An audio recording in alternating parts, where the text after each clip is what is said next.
Hello friends, स्वागत है आपका मेरे यूट्यूब चैनल पर। तो अब ये शेयर लेना है या नहीं लेना है, ये तो आपकी डिसीजन है, लेकिन लर्निंग आज बहुत बड़ी है और इस वीडियो को अंत तक ज़रूर देखिएगा। लगभग 15 से 20 दिन पहले की बात है जब ये आपके पास न्यूज़ आई थी कि राकेश झुनझुनवाला ने इसमें शेयर खरीदारी की है।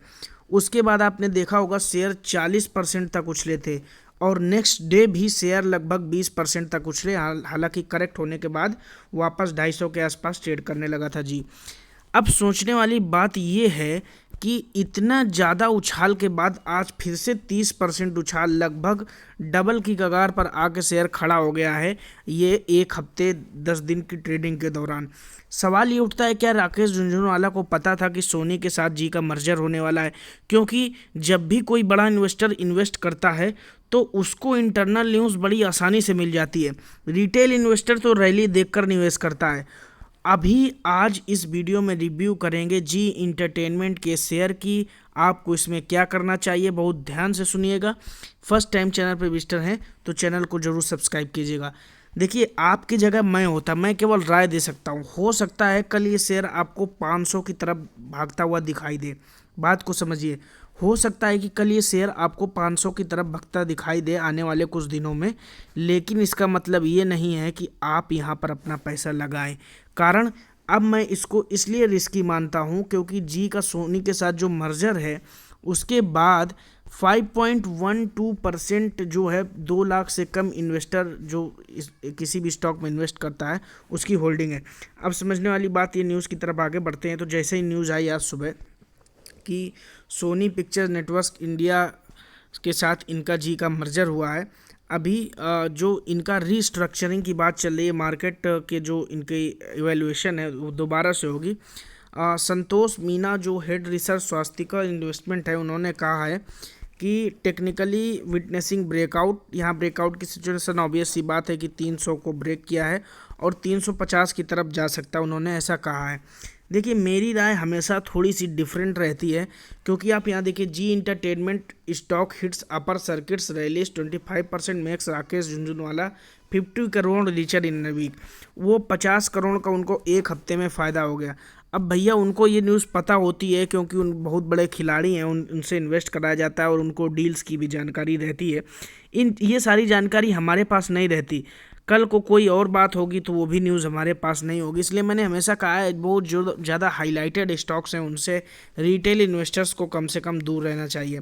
अब री रेटिंग के बाद जी इंटरटेनमेंट का मार्केट कैप जो है 70,000 करोड़ तक जा सकता है। अभी के मार्केट कैप की बात करें तो 24,560 करोड़ रुपए का मार्केट कैप है जिस समय मैं वीडियो बना रहा हूँ।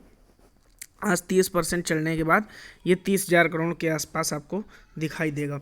यहाँ पर देखिए, करंट मार्केट प्राइस जो है अभी 330 के लेवल पर ट्रेड कर रहा था। हाई जो इसका, मैं यहाँ पर अगर आरओई की बात करूँ तो आरओई इसका 8.11% है, जो कि अभी के डेटा तक का जो रहा, मर्जर के पहले का जो भी डेटा है, यानी कल तक की बात करें तो आरओई कोई ज़्यादा अट्रैक्टिव नहीं है।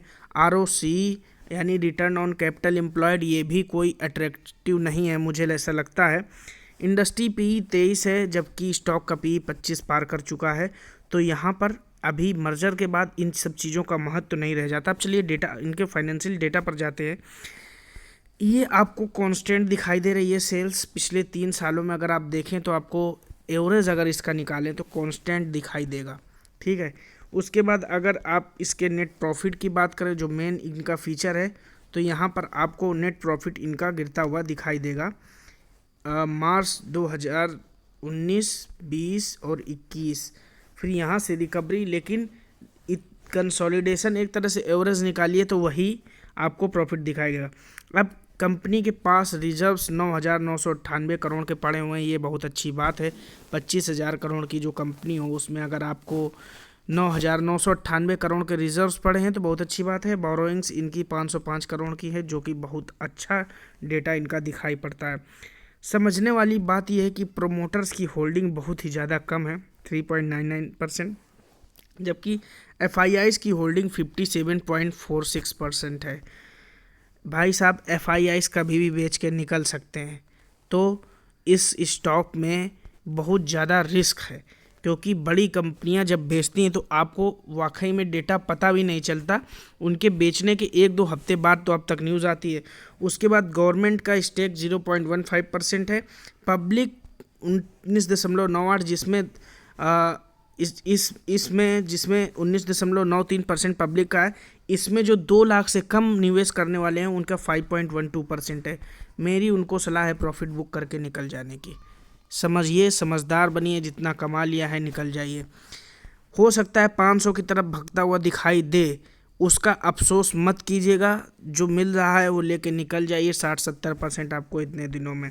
मैं आपको दिखा देता हूँ ये डेटा कि इंडिविजुअल जो share capital in excess 2 lakhs है वो आपका हो गया है, जो कि लेस देन या इक्वल्स टू 2 lakhs है, वो आपका 5.44% हो गया। इन सभी को मेरी सलाह प्रॉफिट बुक करने की रहेगी।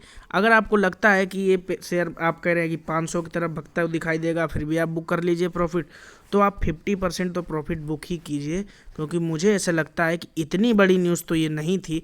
अब देखिए 70,000 करोड़ की कंपनी हो जाएगी भले, लेकिन उसका जो खर्च हैं वो भी उसी हिसाब से रहेंगे, उसके जो मतलब कंपनी के जो प्रॉफिट्स हैं भी वो भी उसी हिसाब से रहेंगे।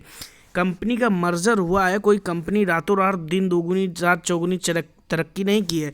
मर्जर हुआ है तो खर्चे भी उसी हिसाब से होंगे, ग्रोथ भी उसी हिसाब से होगी। इसमें कोई इतनी बड़ी खबर नहीं आ गई है कि 30% शेयर उछल जाते। मुझे ऐसा लगता है ये एक ट्रेडर्स की सोची समझी और FIIs DIs की सोची समझी रणनीति रही होगी, और उसमें भी राकेश झुनझुनवाला जी को भी खबर पता थी। रिटेल इन्वेस्टर समझदारी से काम लेगा तो फायदे में रहेगा। Thank you for watching. जय हिंद।